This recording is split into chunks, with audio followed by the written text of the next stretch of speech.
I think Spike Jonze did this movie as innocently as possible. Every department, like apparently he talked to the orchestra, and they'd all play beautifully. He'd say, "You're playing too well." Can you try to go back to when it's like, I want your talent, but I want this to be the first time you've ever played this instrument.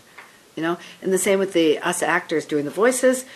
He didn't want us to bring anything that we'd done before with us. And he didn't say this. I'm saying this after I'm realizing this after the fact.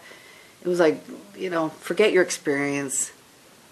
And I hate to even say that he's thinking this. Sorry. It seems to me that he wanted innocence, like childlike, wild thing innocence from everyone, but in every department.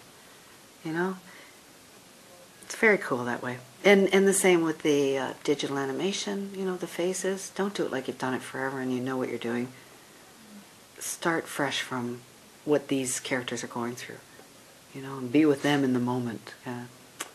So the whole thing seems as innocent as a big movie could possibly be, I think. Spike was Max. So you never acted? I'm not kidding. No, never. I never met him until 2 weeks ago at a press junket. That's insane. That's extra impressive. Because it that's wow. No, he acted with these Wild Things. Right.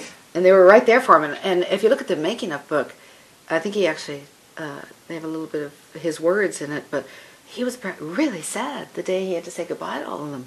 Well, yeah. I'm the voice, okay? No, they had a real serious relationship.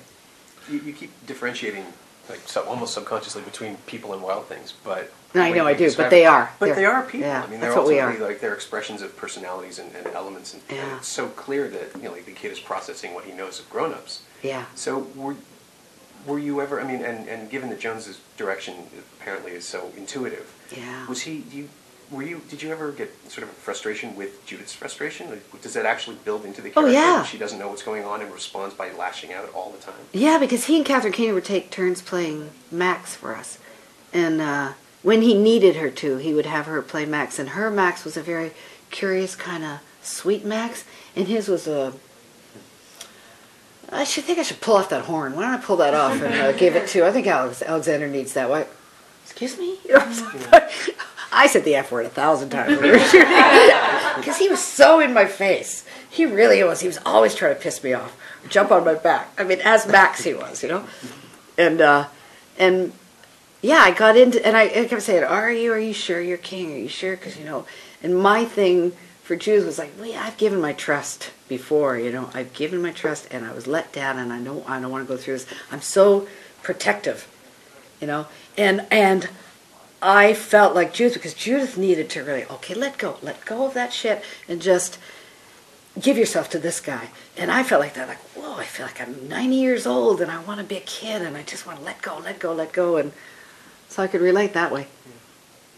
But it was also erratic. I'm sorry, I don't think there's, in a good way, these characters are not archetypes, and they don't have arcs in this movie, and it's erratic, and that is like the Wild Things we are born to be, and that we are more freshly Wild Things as children, and you don't know what to do with all these emotions that you have, and you're not in control, and you jump in and you don't think about consequences, and you run at somebody and bang into them, and you don't think about it, but you're also so emotionally affected by each other, which was also genius on his part.